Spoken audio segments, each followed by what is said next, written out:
This is the Excellent Sports Adventure. Well, first place in Group B are out of the tournament. Those were two of the options for Team Canada when they took the pitch against the host Aussie side at the Women's World Cup of Soccer. Well, it was door number two. The Matildas were desperate for a win, and they played that way. The Canadian side, well, they played sloppy and disorganized. The game was never in doubt as the home side cruises to a 4-0 victory. Canada is heading home. This game marked the final Team Canada appearance for one of the greatest players in soccer history. Christine Sinclair is calling it a career. Sinclair made 326 international appearances for the Canadian side, racking up a record 190 goals. Former International Player of the Year, many-time MVP, the 40-year-old legend says Soccer Canada could use an overhaul. I think what you're seeing in women's football is teams are catching up. I think this, for me, is a wake-up call for back home. A wake-up call to our federation and the lack of a professional league, the lack of resources for the national teams, the lack of resources for the youth national teams that, similar to as on the men's side. I mean, if the resources aren't there, we're going to fall behind, and I think if this isn't a warning sign, I don't know what is. Yeah, it certainly was. Another pair of gold medals for Canada. Summer McIntosh, the 16-year-old Toronto swimmer, defended her title in the women's 200-meter butterfly at the World Championships in Japan, a time of 2:04.06, a world junior record. She also captured gold in the 400 individual medley, third fastest time ever, first Canadian swimmer to win 4 golds at the Worlds. She is a superstar. Josh Leando picked up a silver for Canada at the Worlds. The 20-year-old from Toronto was very close second in the men's 100-meter butterfly. Canada also medaled in the relays. Well, time for the Jays to get their act together against teams in their own division. If they played the AL East like they did the rest of baseball, well, they'd be tops in the majors by a long shot. Jays home to the first place Orioles. This isn't good. Bo Bichette with a shot down the line.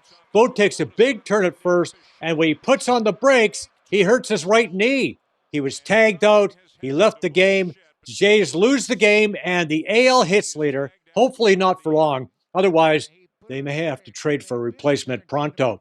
What a difference a year makes. Well, if I remember how bad Yusei Kikuchi was in 2022, well, he's been terrific this season. Mowed down the Dodgers, allowing one run over 6 innings with 8 strikeouts. Whit Merrifield and Danny Jansen went deep. Big hit Whit with a 3-run smack. Jays romp 8-1 to take the series against the National League's top offensive club. And they were able to take a series from the Angels, too. Santiago Espinal with some unexpected pop gets all of this one. A mighty 2-run belt to get the Jays in flight, just his second dinger of the year. Alejandro Kirk jerks one. Does it have enough? Yes, it does. First of 2 big flies in the day for the Jays catcher in a 6-1 romp. Well, the Jays got a little nervous when Jordan Romano tweaked his back the other day, so they picked up some insurance, acquiring hard-throwing reliever Jordan Hicks from the Cardinals for a couple of prospects. Hicks is a 26-year-old with a fastball that tops out at 105 miles an hour. He's had some awesome numbers in early May, since after a slow start, but he is a rental. I was in the bullpen, and they basically told me that I've been traded to Toronto. Kind of had a smile on my face, and just excited to be here. I'm just happy to be with a competitive team to finish out the season, go get a chance to win a ring, and help the bullpen out and help this team. Great group of young guys. I'm just really excited to be here and be competitive. Love that acquisition. For the first time in 88 years, the Argos have started the season 6-0. They put that perfecto on the line against Saskatchewan and Halifax.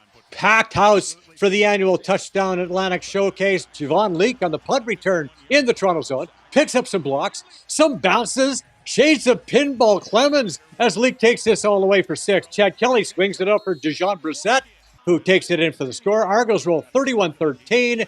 Kelly suffered a minor injury, but he might be able to play in Calgary on Friday night. Hoping so anyway. Ticats and Red Blacks. A defensive tilt in Ottawa.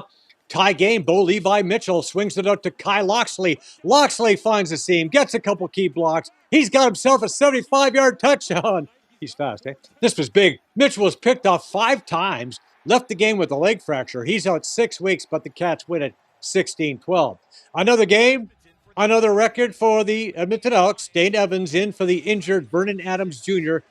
Evans finds Taquan Mizell. Mizell's got his first CFL touchdown as the Lions cruise 27-0. The Elks have now lost 21 straight home games, breaking the tie with the St. Louis Browns for the longest streak in pro sports history. Ouch. Stampeders and Alouettes. Jake Meyer looks outside. Whoops, dangerous pass. Intercepted by Kabian Ento. Ento is taking this back the other way for a pick six. Owls win 25-18. They take over second in the East at 3-3. It was a fight we've been waiting for a long, long time. Terrence Bud Crawford against Errol the Truth Spence Jr. for the undisputed welterweight championship of the world. But Spence was never able to find his range. Crawford controlled this fight from the get-go. He dropped Spence in the second round, and he rocked him continuously with that stiff jab. Crawford also did a sensational job of counterpunching in the seventh round. He sent Spence to the canvas 2 more times. Then in the ninth, he closed the deal. The referee had seen enough. Crawford's 11th straight stoppage victory. He's 40-0. He becomes the first male fighter to become undisputed champ in 2 separate weight divisions, and he may have established himself as a top pound-for-pound fighter on the planet.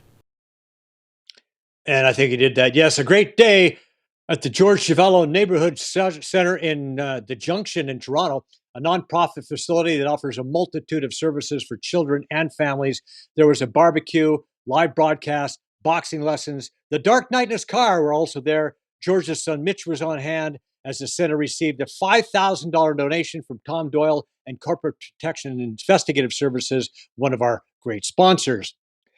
Congratulations to Brooke Henderson for a solid second at the Evian Championship. She was the defending champ there. Now our shot of the week. I just love clutch putts.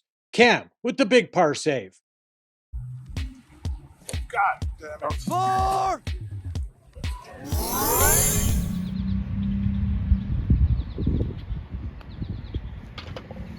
$500,000 and the championship.